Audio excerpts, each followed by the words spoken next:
William Shakespeare's Sonnet 116 is the companion piece of Sonnet 115, and I really think you have to read them together.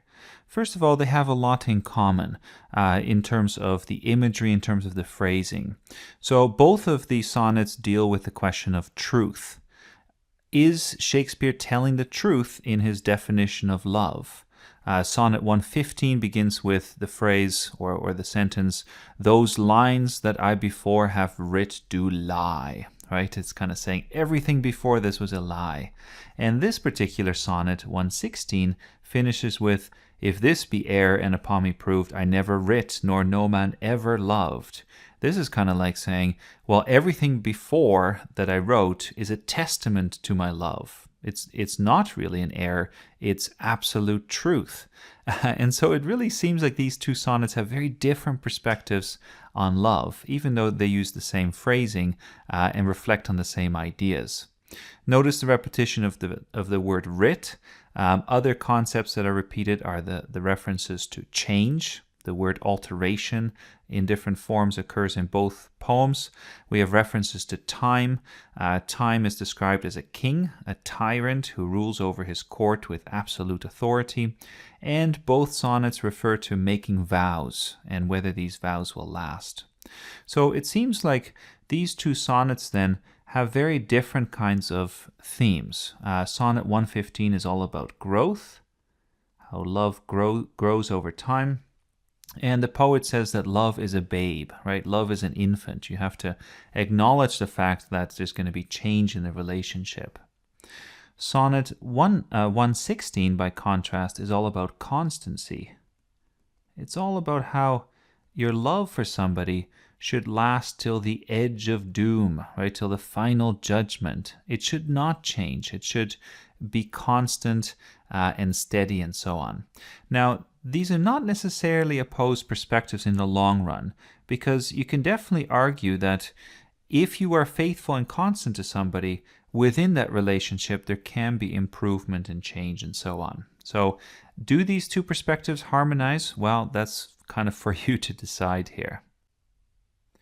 Now, Shakespeare opens the sonnet by talking about the proper definition of love, and he refers to this as the marriage of true minds. So the marriage of true minds.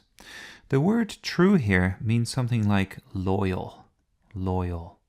And you could think of a word like betrothed, for instance, which has the word troth in the middle. And that goes right back to medieval English, where troth or truth meant loyalty to somebody else. So he's saying that the right kind of love involves a coming together, a marriage of loyal minds. And this word impediment then also refers to marriage. An impediment is an obstacle, and in the traditional marriage ceremony in Shakespeare's time, the two people who were getting married would have been asked, can you think of any impediment that would prevent you from getting married to each other? So Shakespeare is saying, well, to this kind of marriage of true minds, I will not allow for, acknowledge any obstacles. But one of the problems with this is he referring to his own marriage of true minds with his beloved? Or, as some critics have thought, is he perhaps actually being sarcastic and he's saying, well, there's a third party here. His beloved is not being faithful, is going off with somebody else, and Shakespeare is being really sarcastic and he's saying, well, you guys go off, let me not get in the way. Let me not acknowledge any obstacles to your marriage of true minds, right? And you can hear the kind of sarcasm in that. So that's one of the fundamental questions with this poem. Is he complaining that his beloved is being unfaithful? Or is he actually just stating, well, this is a description of our relationship and everything is still good? As he goes on, he says, love, true love, is not love which alters when it alteration finds. And alteration refers to change here. So if you change, if you become unfaithful, if you go away, then if I do the same thing, that's not true love, right? If I alter, if I change when I see you changing, that's not necessarily a good thing. Think of somebody, for instance, becoming sick. If you're going out with somebody or you're married to somebody and somebody becomes sick, maybe they're even on their deathbed, and if you say, well, that is a change in you, now I'm going to change and leave you, we would say, well, that's kind of callous. The same thing is referred to in the fourth line, bends with a remover to remove. So the remover is the person who removes his or her love, and then if the other party responds by bending, by changing and not being constant, and in return removing his or her love as well, then Shakespeare is saying, well, that's not love, right? That's not true love. It has been pointed out that there is a poetic device being used here, and the name for this is polyptoton. So polyptoton, which is where you take the root of a word, and then you kind of change it in the sentence. So we have alter, which becomes both alters and alteration. And this allows you to be very wordy, of course, in prose if you keep altering the root of the word. So it's a rhetorical device, makes it seem greater. But there is a kind of irony to this, because he's talking about love not changing. Love stays the same. And yet the words themselves here are changing somewhat, right? They are changing in form. In the second quatrain here, Shakespeare goes on to say, "Oh no, it," that is love, "is an ever-fixed mark."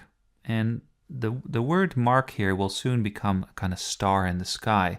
But you can also think of a landmark like some kind of lighthouse, right? And these kinds of things, they are perspectives, or they are signals that allow us to find direction on our way. So love is something like a star in the sky that doesn't change. It's always in the same spot, that looks on tempests, on storms, and is never shaken. It is the star to every wandering bark. And the word bark here means ship. So this is a ship. And he's saying that if there's a ship, draw a little ship here, and we have these humongous waves, then the people on board the ship don't have to be scared, because they know where they're going, and they know because they can look at the stars in the sky. Okay, they can look at the star. It says it is the star to every wandering bark, and so based on the angle in relation to the star, we can kind of measure where we are, and we don't have to be scared. This word wandering is interesting too, because it really has this idea of going off course, right? Meandering all over the place. There's a great line at the end of Milton's Paradise Lost, his great epic, his Christian epic. And at the end of that poem, Milton talks about how when Adam and Eve, after the fall, leave paradise, he says they go with wandering steps and slow. It's a great line. So we have this idea that wandering there is then kind of erring, right? It's going the wrong way. And this may be a reference also to somebody going in the wrong way with another partner. You are wandering away. And in that case, the star, love, is supposed to bring you back. So don't wander away, Shakespeare is saying to his beloved. He describes this star then in the 8th line. He says, whose worth is unknown. We don't know much about these stars. They're so far away. And in the same way with love, we don't really recognize how amazing and wonderful love is. Although his height be taken. So if you think about the height, the distance to the star, above the waters in this case, we can measure that with a navigational tool. And there's different tools that were used over the centuries, such as a quadrant, a Jacob's staff. There's different tools like this that allow us to measure this kind of distance. The third quatrain introduces the idea of kingship again, just like in Sonnet 115. And time here is described as a tyrant who has a jester, a fool. So somebody who makes the king laugh. And the idea here is that love does not play jester to time. In other words, if time is the tyrant, okay, we'll give time here a crown. There we go. There's our crown for time. And we have the present and the future and so on. Then love is not going to serve time, right? Love is not going to be the jester in this court. Even though rosy lips and cheeks within his, that is time, his bending sickle's compass come. So a sickle here is a harvesting tool, and think of it as a short handle, unlike a scythe, which has a longer handle, along with a blade, so a curved blade. And if you hold it in one hand, you can create a kind of arc with it. So if you go through the field cutting the plants, you can go back and forth, right? You can go boom, go through the field. And these arcs, this kind of reach, this is what we call the compass. The compass here is the range, the sweep of the sickle. So he's saying that time is a little bit like the Grim Reaper, coming to harvest people, in this case, whose rosy lips and cheeks suggest that they have youth, but eventually these young people will die, right? They will grow old and they will be harvested by time.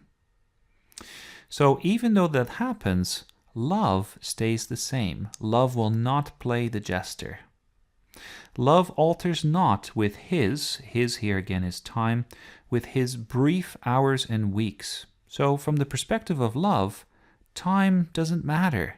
It's brief, it passes so quickly, but love stays the same and bears it out even to the edge of doom. Okay, so doom again is the final judgment. Right up to the very end, love is about faithfulness. And then we get to the final rhyming couplet, and Shakespeare concludes by saying, "If this be error, and upon me proved, if you can show that this is not true, and you still love, I never writ, nor no man ever loved." So by his definition of radical constancy, either all his sonnets that he has written up to now are lies, and he says, no, they're not, right? They're true. Or nobody ever truly loved. Nobody truly loved like me. And there's this implication in here that if you go away with somebody else, then that's not really love, right? That's unfaithfulness. So watch out. All right. As we come back to this bigger picture of how do sonnets 115 and 116 relate to each other, as I mentioned, there is a way to kind of bring them together. So we can say that there is growth in constancy. But I don't want to take away from the fact that reading these sonnets together is quite jarring. It's almost as if he gives us two different perspectives on love. The one is all about growth and change, and the other one is all about staying the course.